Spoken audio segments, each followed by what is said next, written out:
ಪರಿಶಿಷ್ಟರ scholarship ಆದಾಯ ಮಿತಿಯಲ್ಲಿ ಹೆಚ್ಚಳ. ಗರಿಷ್ಠ ಮಿತಿ 4.5 ಲಕ್ಷ ರುಗಳು. ಪ್ರತಿವೀಕ್ಷಕರೇ, ನಾನ್ ನಿಮ್ಮ ಡಾಕ್ಟರ್ ಬಸವರಾಜ್ ಕೆಬಿ ಮತ್ತೊಮ್ಮೆ ಡಾಕ್ಟರ್ ಜ್ಞಾನದೇವಿ ಚಾನಲ್ಗೆ ಸ್ವಾಗತ ಸುಸ್ವಾಗತ. ಏನು SC ಸ್ಟೂಡೆಂಟ್ಸ್ ಇರ್ತಾರ ಅಥವಾ SC ಕ್ಯಾಟಗರಿ ಅಭ್ಯರ್ಥಿಗಳಿರ್ತಾರ, ಅವರು ಸ್ಕಾಲರ್ಶಿಪ್ ನ ಅಪ್ಲೈ ಮಾಡುವಂತ ಸಂದರ್ಭದಲ್ಲಿ ಅವ್ರಿಗೆ ಆದಾಯ ಮಿತಿ ಇಂತಿಷ್ಟು ಅಂತಿತ್ತು. ಈಗ ಆದಾಯ ಮಿತಿಯನ್ನ ಏರಿಸಲಾಗಿದೆ. ಸಂಸದರು PC ಮೋಹನ್ ಅವರ ನೇತೃತ್ವದಲ್ಲಿ ಒಂದು ಸಮಿತಿಯನ್ನ ರಚಿಸಿ ಆ ಸಮಿತಿಯ ಆಧಾರದ ಮೇಲೆ ಈಗ ಈ ನಿರ್ಧಾರಕ್ಕೆ ಬರಲಾಗಿದೆ. ಹಾಗಾದ್ರೆ ಯಾವ ರೀತಿ ಅದನ್ನ ಈಗ ಅಂಗೀಕಾರ ಮಾಡಲಾಗಿದೆ, ಶಿಫಾರಸು ಏನ್ ಮಾಡಲಾಗಿದೆ, ಆದಾಯ ಮಿತಿಯನ್ನ ಎಷ್ಟರಿಂದ ಎಷ್ಟಕ್ಕೆ ಏರಿಸಲಾಗಿದೆ, ಎಲ್ಲ ವಿಚಾರನ ಈ ವಿಡಿಯೋದಲ್ಲಿ ಕಂಪ್ಲೀಟ್ ನಿಮ್ಗೆ ಹೇಳ್ಕೊಡಕ್ ಹೋಗ್ತಾ ಇದ್ದೀನಿ. ವಿಡಿಯೋನ ಸ್ಕಿಪ್ ಮಾಡ್ದೇನೆ ಕೊನೆವರೆಗೆ ನೋಡಿ. ನೀವೇನಾದ್ರೂ ಫಸ್ಟ್ ಟೈಮ್ ನನ್ನ ಚಾನಲ್ಗೆ ಬಂದು ಸಬ್ಸ್ಕ್ರೈಬ್ ಆಗದೆ ವಿಡಿಯೋ ನೋಡ್ತೀರಾ, ದಯವಿಟ್ಟು ಸಬ್ಸ್ಕ್ರೈಬ್ ಮಾಡ್ಕೊಳ್ಳಿ. ಪ್ರತಿವೀಕ್ಷಕರೇ, ಇದುವರೆಗೂ ಏನು SC ಅಭ್ಯರ್ಥಿಗಳಿರ್ತಾರೋ, ಅಂದ್ರೆ ಪರಿಶಿಷ್ಟ ಜಾತಿ ಅಭ್ಯರ್ಥಿಗಳಿರ್ತಾರೋ, ಇವ್ರಿಗೆ ಯಾವ್ದಾದ್ರೂ ಸ್ಕಾಲರ್ಶಿಪ್ ನ ಅಪ್ಲೈ ಮಾಡುವಂತ ಸಂದರ್ಭದಲ್ಲಿ ಒಂದು ಆದಾಯ ಮಿತಿ ಅಂತ ಇತ್ತು. ಆ ಆದಾಯ ಮಿತಿ 2.5 ಲಕ್ಷ, ಅಂದ್ರೆ 2.5 ಲಕ್ಷ ಸಮಾನಾಂತರ ಇರಬೇಕು ಅಥವಾ ಅದಕ್ಕಿಂತ ಒಳಗಡೆ ಇರಬೇಕು. ಹೀಗಿದ್ರು ಮಾತ್ರ ಅವ್ರಿಗೆ ಸ್ಕಾಲರ್ಶಿಪ್ ಅಪ್ರೂವ್ ಆಗ್ತಾ ಇತ್ತು. ಅವರು ಏನು ಆದಾಯ ದೃಢೀಕರಣ ಪತ್ರವನ್ನ ಕೊಡ್ತಾ ಇದ್ರು ತಹಸೀಲ್ದಾರ್ದಿಂದ ತೆಗೆದುಕೊಂಡು, ಅದು 2.5 ಲಕ್ಷದ ಒಳಗಡೆ ಇರಬೇಕಾಗಿತ್ತು. ಅದಕ್ಕಿಂತ ಜಾಸ್ತಿ ₹1 ಆದ್ರೂ ಕೂಡ ಸ್ಕಾಲರ್ಶಿಪ್ ಆ ಒಂದು ವಿದ್ಯಾರ್ಥಿಗಳಿಗೆ ಅಥವಾ ಅಭ್ಯರ್ಥಿಗಳಿಗೆ ದೊರಕ್ತಾ ಇರ್ಲಿಲ್ಲ. ಇದು ಇದುವರೆಗಿದ್ದಂತ ಆದಾಯ ಮಿತಿ SC ಅಭ್ಯರ್ಥಿಗಳಿಗೆ. ಜೊತೆಗೆ ST ಅಭ್ಯರ್ಥಿಗಳಿಗೂ ಕೂಡ 2.5 ಲಕ್ಷನೇ ಇತ್ತು, ಬೇರೆ ವ್ಯತ್ಯಾಸ ಇರಲಿಲ್ಲ. ಅಂದ್ರೆ SC ST ಅಂತಕ್ಕಂಥ ಅಭ್ಯರ್ಥಿಗಳೇನಿದ್ರೋ ಅವ್ರಿಗೆ 2.5 ಲಕ್ಷ ಆದಾಯದ ಮಿತಿಯನ್ನ ನಿರ್ಧರಿಸಲಾಗಿತ್ತು. ಇದುವರೆಗೆ ಯಾರೆಲ್ಲ ಅಪ್ಲೈ ಮಾಡ್ತಿದ್ರೋ ಈ 2.5 ಲಕ್ಷದ ಒಳಗಡೆನೆ ಈ ಆದಾಯ ಪ್ರಮಾಣ ಪತ್ರವನ್ನ ಸಬ್ಮಿಟ್ ಮಾಡಬೇಕಾಗಿತ್ತು. ಆ ನಂತರದಲ್ಲೇ ಅದು ಅಪ್ರೂವ್ ಆಗ್ತಾ ಇತ್ತು.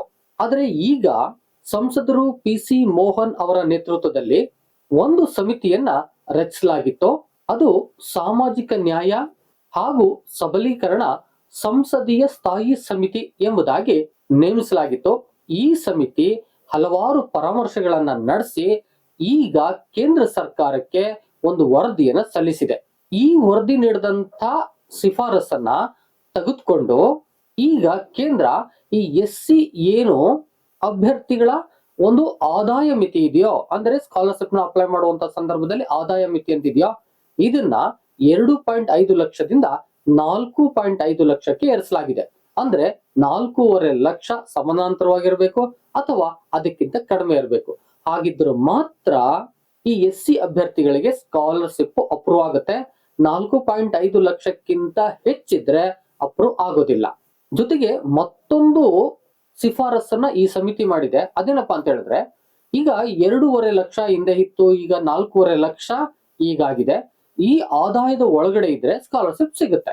ಆದ್ರೆ ಈ ಮೆಡಿಕಲ್, ಇಂಜಿನಿಯರಿಂಗ್ ಹೀಗೆ ಬಹುತೇಕ ದೊಡ್ಡ ದೊಡ್ಡ ಕೋರ್ಸ್ ಗಳನ್ನ ಓದುವಂತ ಸಂದರ್ಭದಲ್ಲಿ ದೊಡ್ಡ ದೊಡ್ಡ ಅಮೌಂಟ್ ಸ್ಕಾಲರ್ಶಿಪ್ ಬೇಕಾಗಿತ್ತು. ಇಂತಹ ಸಂದರ್ಭದಲ್ಲಿ ಒಮ್ಮೊಮ್ಮೆ ಆ ಒಂದು SC ಅಭ್ಯರ್ಥಿಗಳು ಏನು ಸ್ಕಾಲರ್ಶಿಪ್ ಗೆ ಅಪ್ಲೈ ಮಾಡ್ತಾರೋ ಅಂತಹ ಸಂದರ್ಭದಲ್ಲಿ ಅವರ ಸ್ಕಾಲರ್ಶಿಪ್ ಹಣ ಜಾಸ್ತಿ ಇದ್ರೂ ಕೂಡ ಅದು ರೀಫಂಡ್ ಆಗ್ತಾ ಇತ್ತು. ಇಂತಹ ಸನ್ನಿವೇಶಗಳು ಕೂಡ ಹಲವಾರು ಇದಾವೆ. ಆದ್ರೆ ಈಗ ಈ ಸಮಿತಿ ಒಂದು ಶಿಫಾರಸನ್ನ ಮಾಡಿದೆ. ಅದೇನಪ್ಪಾ ಅಂತ ಹೇಳಿದ್ರೆ, ಏನು ಈ 4.5 ಲಕ್ಷ ಗರಿಷ್ಠ ಮಿತಿಯನ್ನ ಸ್ಕಾಲರ್ಶಿಪ್ ತಗೋಬೇಕಾದ್ರೆ ಇರಬೇಕು ಅಂತಿದೆಯೋ, ಅದೇ ರೀತಿಯಾಗಿ 4.5 ಲಕ್ಷಕ್ಕಿಂತ ಅವರ ಫೀಸ್ಗಳು, ಬೋಧನಾ ಫೀಸ್ಗಳು ಏನಾದ್ರು ಹೆಚ್ಚಾದಂತ ಸಂದರ್ಭದಲ್ಲಿ ಹಿಂದೆ ನಾವು ಬರ್ಸಲಿಕ್ಕೆ ಸಾಧ್ಯ ಇತ್ತು, ಇನ್ನು ಮುಂದೆ ನಾವು 4.5 ಲಕ್ಷಕ್ಕಿಂತ ಹೆಚ್ಚು ಫೀಸ್ ಬಂದ್ರೆ ನಾವು ಕೊಡೋದಿಲ್ಲ, ಅದನ್ನ ಭರಿಸೋದಿಲ್ಲ. ಆ ಒಂದು ಅಭ್ಯರ್ಥಿಗಳೇ ಉಳಿದ ಹಣವನ್ನ ಭರಿಸ್ಕೋಬೇಕಾಗತ್ತೆ. ನಾವು ಕೊಡ್ತಕ್ಕಂತ ಹಣ 4.5 ಲಕ್ಷ ಮಾತ್ರ ಎಂಬುದಾಗಿ ಈ ಸಮಿತಿ ಶಿಫಾರಸನ್ನು ಮಾಡಿತ್ತು. ಅದನ್ನ ಕೇಂದ್ರ ಸರ್ಕಾರ ಅಂಗೀಕರಿಸಿ ಈಗ ಮಾಧ್ಯಮಗಳಿಗೆ ಅದನ್ನ ಹಂಚಿಕೊಂಡಿದೆ. ಹಾಗಾದ್ರೆ ಕ್ಲಿಯರ್ ಆಯ್ತು, 2.5 ಲಕ್ಷದಿಂದ 4.5 ಲಕ್ಷಕ್ಕೆ ಏರಿಕೆಯಾಗಿದೆ. ಇದು ಎಲ್ಲರಿಗೂ ಕೂಡ ಖುಷಿಯ ವಿಚಾರನೆ. ಯಾಕಂತ ಹೇಳಿದ್ರೆ ಈಗ ಆದಾಯ ಜಾಸ್ತಿ ಇದ್ದಂತ ಸಂದರ್ಭದಲ್ಲಿ ಈ ಸ್ಕಾಲರ್ಶಿಪ್ ಸಿಗ್ತಾ ಇರ್ಲಿಲ್ಲ. ಈಗ ಆದಾಯ ಜಾಸ್ತಿ ಇದ್ರೆ ಅಲ್ಲಿ ಸ್ಕಾಲರ್ಶಿಪ್ ಅಂತಕ್ಕಂಥದ್ದು ಅಲ್ಲಿವರೆಗೆ ಆದಾಯ ಇದ್ರೆ ಸ್ಕಾಲರ್ಶಿಪ್ ಸಿಗುತ್ತೆ. ಜೊತೆಗೆ ಮೆಡಿಕಲ್ ಇಂಜಿನಿಯರಿಂಗ್ ಬೇರೆ ಬೇರೆ ಕೋರ್ಸ್ ಗಳನ್ನ ಮಾಡ್ತಕ್ಕಂಥ ಈ ಪ್ರೊಫೆಷನಲ್ ಕೋರ್ಸ್ ಗಳನ್ನ ಮಾಡ್ತಕ್ಕಂಥ ಒಂದು ಫೀಸ್ ಏನ್ ಜಾಸ್ತಿ ಇತ್ತೋ ಅದು ರೀಫಂಡ್ ಆಗ್ತಿತ್ತಲ್ಲ, ಈಗ ಆ ಹಣ ಲಿಮಿಟ್ ಆಗಿದೆ.